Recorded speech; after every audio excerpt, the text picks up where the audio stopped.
Muy buenas. Creo que antes de seguir hablando de cosas como que mirar en un barco en sí, normalmente cuando uno está buscando barco lo está buscando por internet. Seguía de páginas de estas de anuncios y es interesante saber esa información que estamos viendo en los anuncios, cómo de impactante es para nuestros planes de navegación o lo que queremos del barco. Porque sí, muy bien, el barco puede ser muy bonito, pero las cuestiones legales también afectan.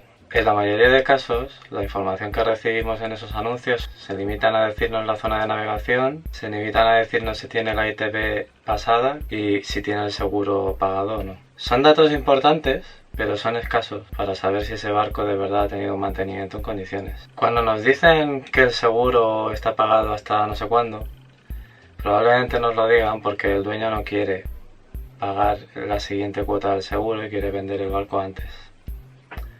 Esto puede hacer que el barco se abarate un poco para venderlo antes. Pero también es una cosa un poco extraña porque, a no ser que el barco sea muy nuevo, el seguro del barco de segunda mano, porque estamos centrándonos en barcos de segunda mano, si no estos vídeos pues probablemente ni te interesarán. En un barco de segunda mano un seguro, digamos, a terceros es una risa, son 60, 70, 80 euros. Ya si nos metemos en añadirle cosas al seguro se nos puede subir, pero a no ser que tengamos un todo riesgo y aún así tampoco son caros comparados con un coche, no es relevante para bajarle el precio al barco, diría yo. Eso sí, el barco comprado tiene que tener seguro. Luego nos hablan de la zona de navegación y si de la ITB está pasada o no pasada o le queda poco. Y estos conceptos van muy de la mano porque la zona de navegación nos dice, o sea, qué certificado de navegabilidad tiene ese barco, hasta qué distancia puede navegar y dependiendo de esa distancia, pues también tiene un material de seguridad que llevar. ¿Qué pasa si la ITB, la Inspección Técnica de Barcos, no está pasada para, por ejemplo, zona 4 como es el Valerian? Pues probablemente quiera decir, en el mejor de los casos, que el dueño es un poco rata, que quiere que lo pagues tú. Que bueno, pues que como te lo va a vender, pues que ya te encargarás tú de pasar la inspección. La verdad es que una venta legal, no puede ocurrir si el barco no tiene sus certificados en regla y su... Es que tiene que estar todo en regla. No cometamos la gambada de comprar un barco que no tiene su documentación en regla. ¿Qué es lo que puede hacer que un barco no pase la inspección técnica de barcos? Pues puede hacerlo, por ejemplo, que no tengas la cantidad de chalecos necesarios según tu zona de navegación o de la cantidad de tripulantes que puede llevar al barco. Que no tengas las bombas de achique necesarias según la zona de navegación o la habilitación que necesites. Que tu radio no llegue al alcance que está requerido por la zona de navegación.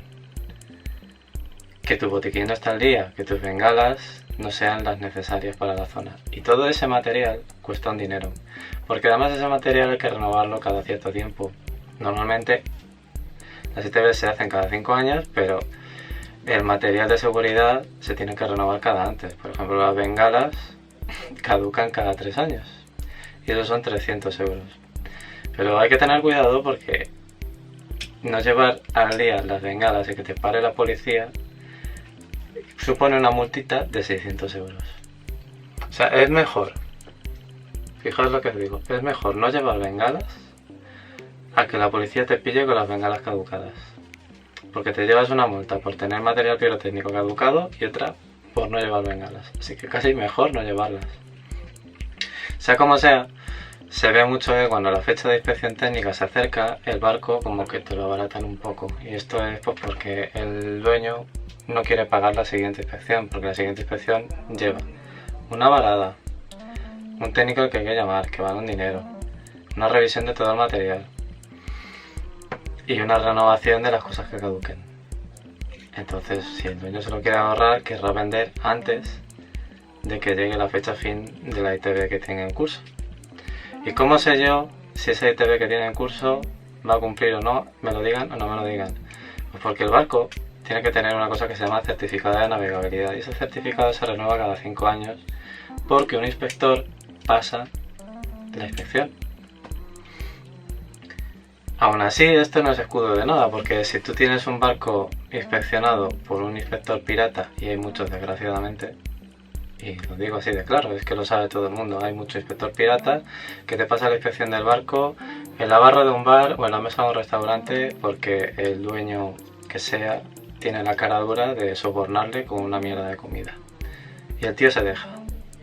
El caso de este barco, que ya os contaré en su día. Es que de eso tengo que fraguar esa historia bien.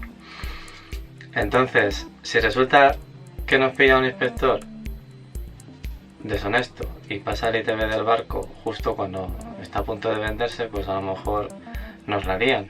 Entonces, bueno, son datos relevantes, quiero decir, pero es importante que nos vendan el barco con todo eso al día. La inspección técnica al día, el material de salvamento al día. Y es que vale un dinero. Y está bien que te lo cobren. Es decir, si estás comprando un barco que está bien, tienes que pagar el barco que está bien. Y si el barco no está bien, pues ya veremos cómo lo negociamos. Pero de verdad no compremos un barco que no tiene las cosas en regla y que requiere que tú después pongas una demanda por vicios ocultos. Porque ¿sabes lo que va a pasar a esa demanda de vicios ocultos? Que os cuento la siguiente trampa. Cuando tú compras el barco, hay veces que lo hace el propietario actual y hay veces que lo hace el nuevo comprador. Esto es, que se hacen dos contratos. Esto es así, se hacen dos contratos de compra-venta. Uno es el que se va a presentar a la administración y otro es el que se va a presentar entre uno y otro. La verdad es que no sé cuál de los dos pierde validez cuando se hace esa trampa, pero el asunto es que hay una diferencia de cantidad de dinero que se le da al dueño por el barco. Y normalmente el contrato que se presenta es el contrato que pone menos dinero. ¿Por qué? Para ahorrarte el impuesto de transmisiones patrimoniales. ¿Qué es lo que está pasando con este truco? Que tú como nuevo comprador, si aceptas esta tontería, yo de verdad no lo aceptaría. Cuando el dueño actual de Mary Poppins me quiso comprar el barco, yo le dije págalo entero, porque pasa esto. Y lo que pasa es que luego, primero, si tú quieres reclamar una devolución, o sea, si tú quieres recuperar tu dinero y devolver el barco, que se puede hacer los 6 primeros meses, cuidado, esto es súper importante, te van a devolver lo que ponga por contrato. Y luego, si tú quieres demandar al tío por los vicios ocultos que tenga el barco, te puede tocar un juez que diga, que no tenga ni puñetera idea, y que diga, bueno, es que el precio que has pagado por el barco es bajo. Y como has pagado un precio bajo, pues te has llevado lo que has pagado. Y te quedas con el culo al aire pagando un abogado, pagando el juicio, pagando costas, etc. Entonces, mucho cuidadito con eso. ¿Por qué no podemos encontrar también que un propietario nos quiere vender un barco sin la ITV pasada o a punto de caducar y no quiere hacerlo él? Pues porque a lo mejor está en una zona que le exige un material de seguridad y para bajarlo de zona ese material se tiene que desactivar. Por ejemplo, cuando estás en zona 3, que es superior a la zona 4 en distancia, tú tienes que llevar una balsa salvavidas y una radiobaliza. Esa balsa y esa radiobaliza se tienen que ir inspeccionando por técnicos, no ya por un inspector, sino por técnicos cada X tiempo. Si ese tipo quiere pasar de zona 3 a zona 4 para que le sea todo más barato,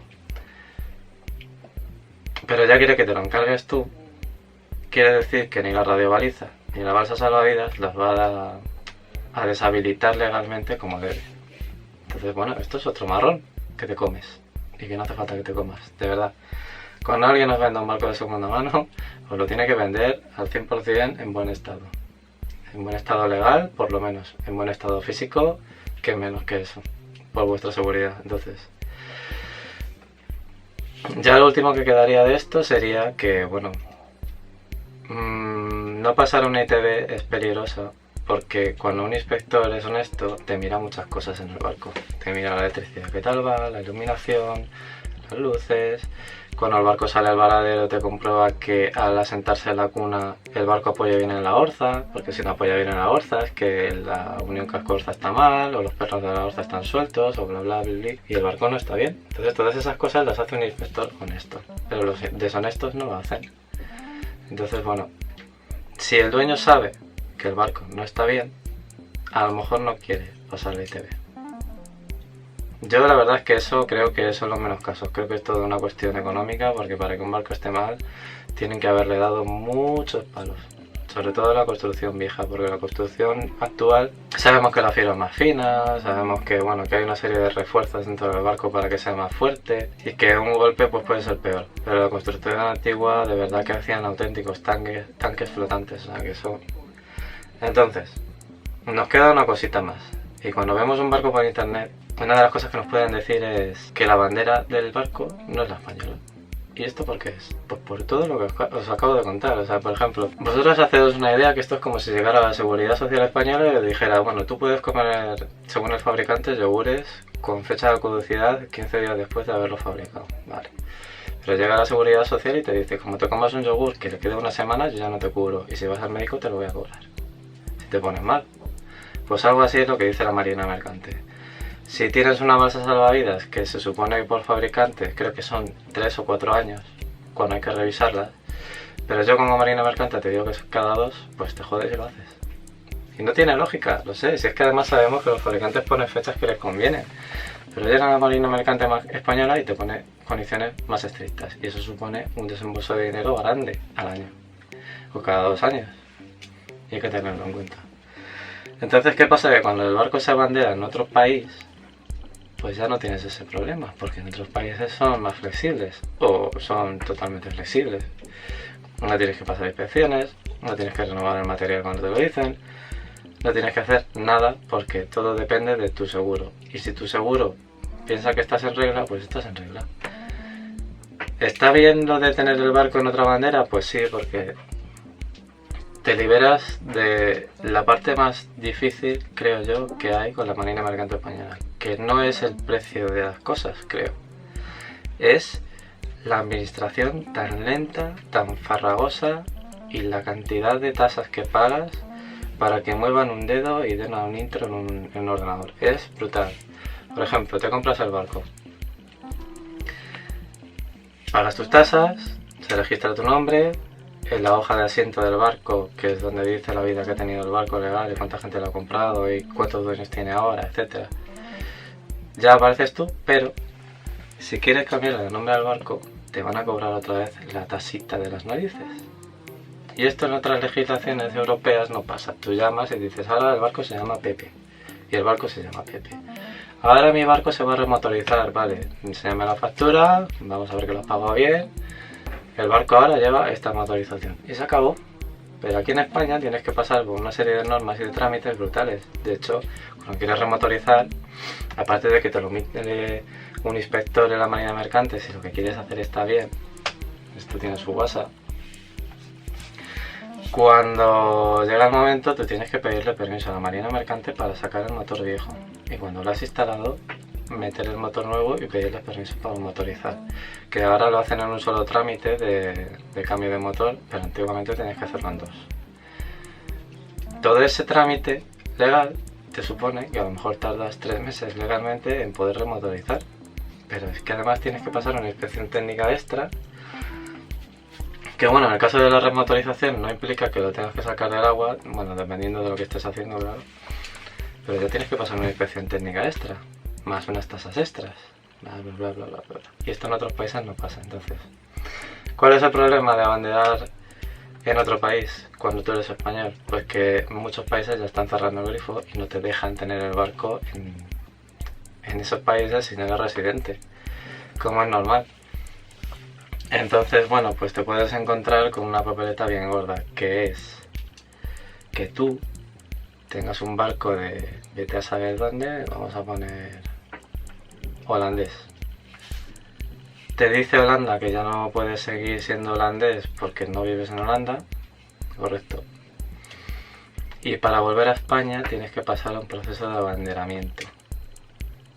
Y ese proceso de abanderamiento a lo mejor te supone 3 o 4.000 euros.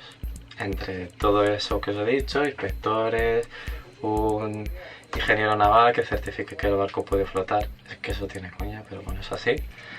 Entonces, bueno, cuando abanderas en otro país y se lo vendes a otro, el otro se puede comer un marrón. Entonces eso también hay que tenerlo en cuenta. Así que en general, cuando compramos un barco de segunda mano tenemos que tener en cuenta que la zona de navegación corresponde con lo que queremos hacer, hay 7 zonas. De las 7 a la 1, la 7 es la más cercana a la costa y la 1 es la de todo el mundo. Y cada zona tiene un material que tenemos que llevar. Así que echad un ojo a eso, hablar con el propietario y cuando nos vendan motos de que bueno, eso ya lo haces tú. Sí, bueno, está caducado y te ve, pero no pasa nada, luego ya tú la pasas y... No. Lo más que podéis tolerar es que en pleno proceso de compra y aprovechando la parada que se hace para comprobar que el barco está bien, el dueño aproveche para llamar al inspector, que el inspector pase la inspección mientras el barco está varado, firme el papelito y tú te lleves un barco recién inspeccionado. Eso sí es tolerable, pero lo otro no. Que te lo den ahí en mala situación legal y tú te tienes que apañar, ¿no? Me ha salido un vídeo un poco largo, pero con esto quiero que veáis que no es solo qué bonito es, cuántas velas tiene y qué tal parece, sino que es que hay un lío legal de fondo cuando te compras un barco. Y ya en el próximo vídeo ya metemos mano en el motor y os cuento cosas de un motor de segunda mano que hay que ver y hay que estar al loro cuando quieres comprar un barco de segunda mano. Que la mayoría de las veces nos vamos a comprar un barco bastante mayorcito, de 15, 20 años o más. Y hay que tener en cuenta una serie de factores que nos vamos a encontrar. Así que bueno, te paro que me ha salido muy largo y hasta otra.